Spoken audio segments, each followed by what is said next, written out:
check out this baby garter snake. He was in the water, which is not uncommon for them, but usually they're in the grasses. And I'm noticing now that he might have a scar on his belly, maybe 2. Oh yeah. Whoa. I'm not sure what that could be from, but let's see. He looks like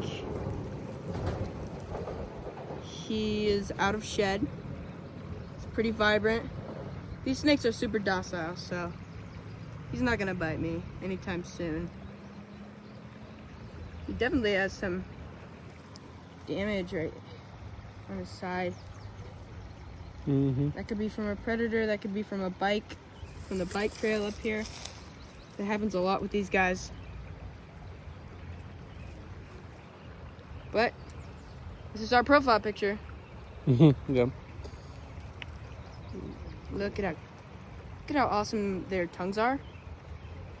4 tongues, starts red and ends in a black color.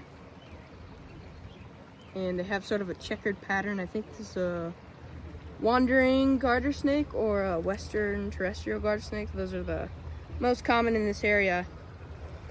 He was just in the water. I thought he was a baby water snake. But that's actually really cool that it was a garter snake this time.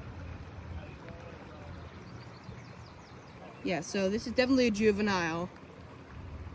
It's not like a newborn, but I would say it definitely isn't matured yet. Let's go release him.